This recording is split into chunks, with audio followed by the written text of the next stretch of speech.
Hi, everyone. Marianne Croce here from Small Biz Vantage and the creator of 3 Day Weekend System and Coaching. And I am glad to be here for another Business Leadership in 15 Minutes. I do these lives each and every week for a couple of reasons. One of them is for you to be able to shift your perspective, your vantage of your business, and really turn that into your competitive edge. And the second is for you to take away one action item each and every week. It doesn't take these massive changes to make an impact in your business. Small changes, small shifts can cause a ripple effect, and that's what really makes the impact. So, a question I get asked most often is, Marianne, who do you work with? And I work with single location automotive shop owners. These are owners that want to grow their business, but they don't want to be consumed by their business. They want their business to be part of their life, not their entire life. And that's where I come in and help. So, this week's topic, if you find it valuable, please share it with another automotive shop owner. There's so many good, giving people in this industry.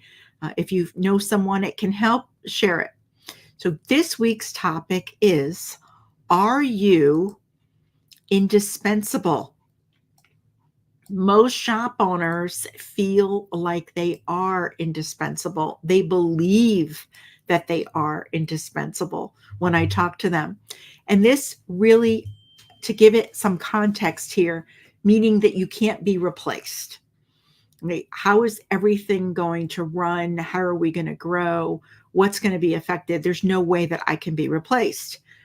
You started the business, so you believe that you're the best person to run it, grow it, and make it better.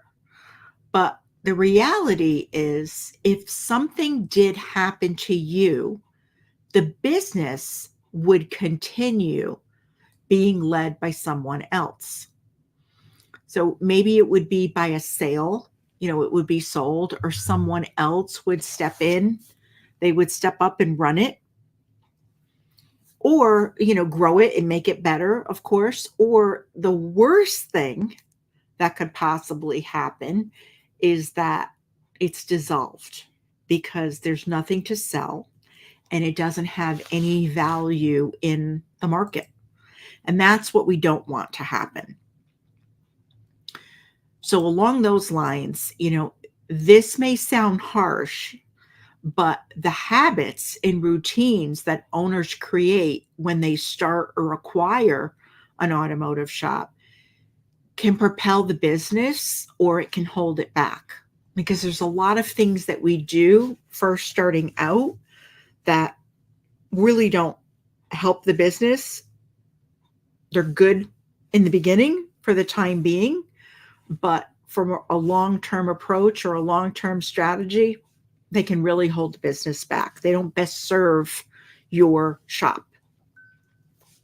So I want to share with you 5 reasons that owners believe that they're indispensable. The first reason is technical experience.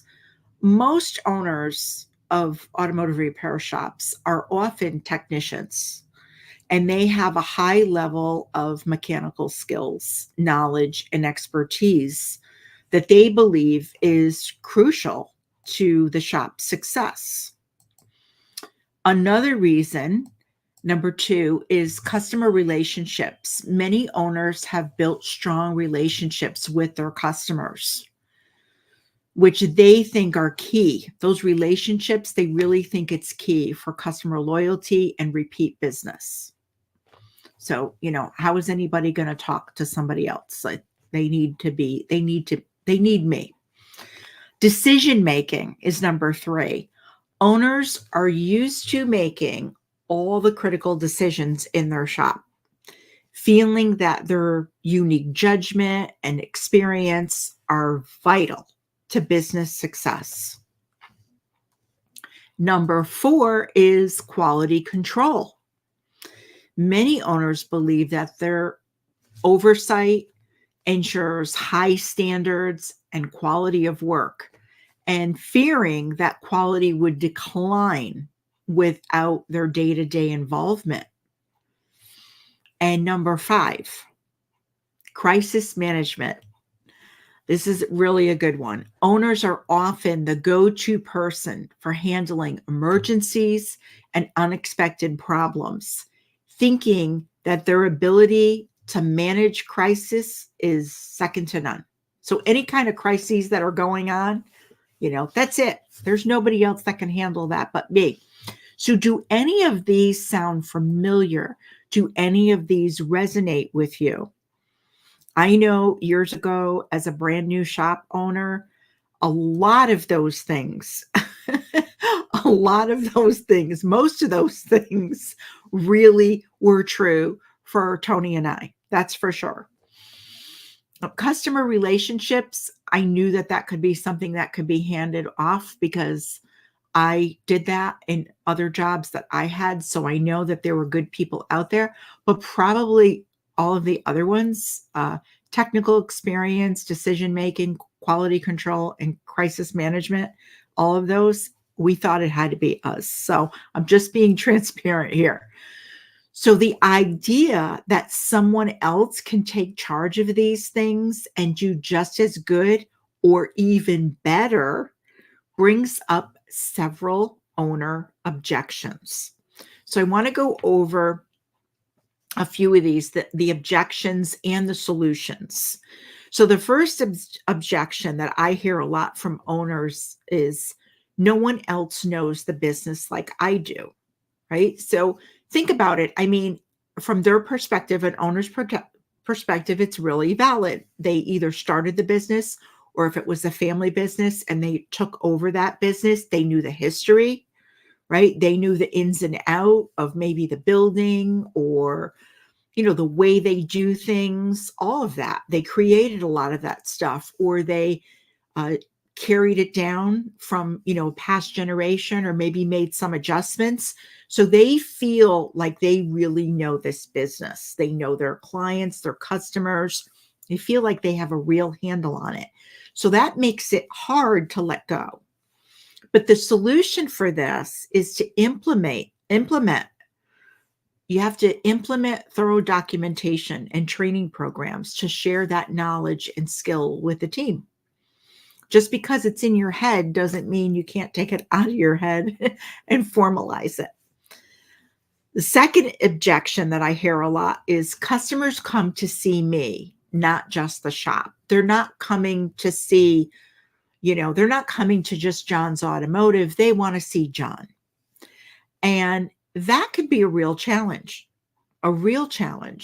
Makes it hard to go away, makes it hard to leave. If you're out for any extended period of time because of a health issue, or even a loved one or a family member that you need to be there for, makes it really difficult when everyone's coming in and asking for you.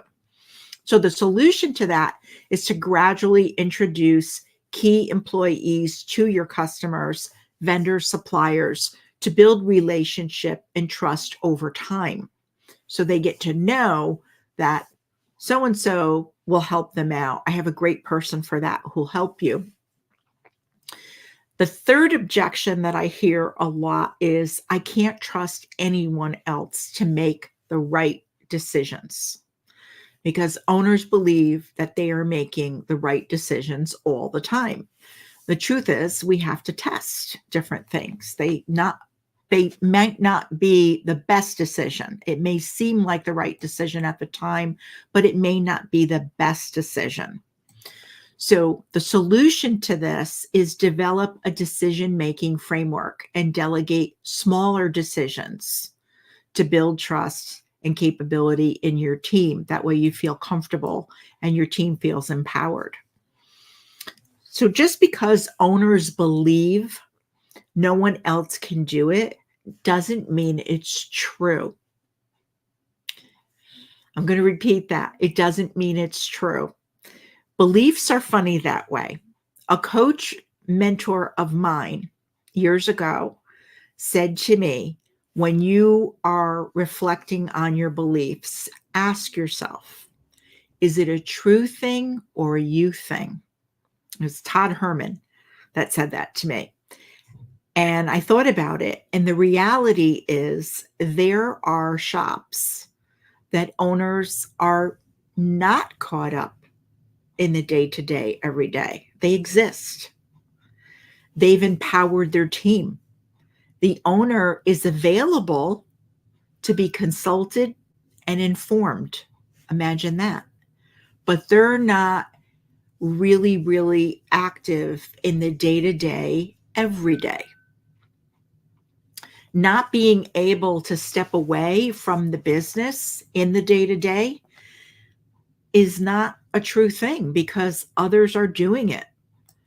Your role changes.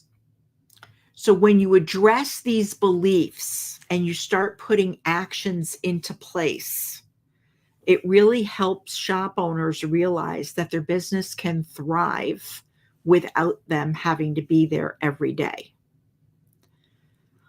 So when you take that action and you start showing up, you start operating to coach and mentor your team, makes you dispensable in the day-to-day operations. And what the magic that happens is it actually increases the value of your business in the market.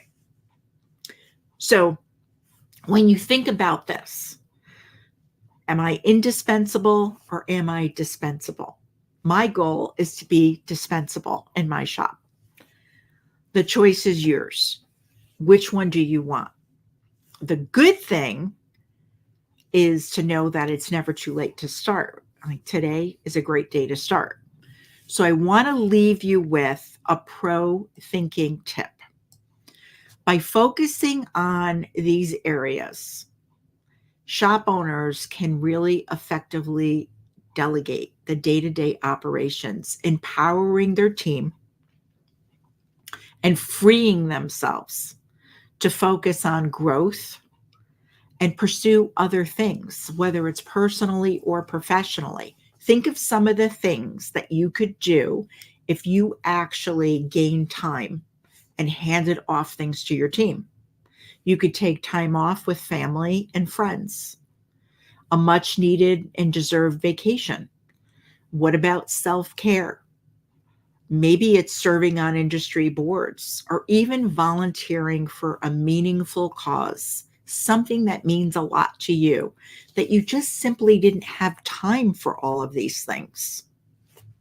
So that's it for this week's Business Leadership in 15 minutes. I'm glad that you're here. Again, if you find this valuable, please share it with another auto shop owner that you know that this would help. So have an enjoyable week.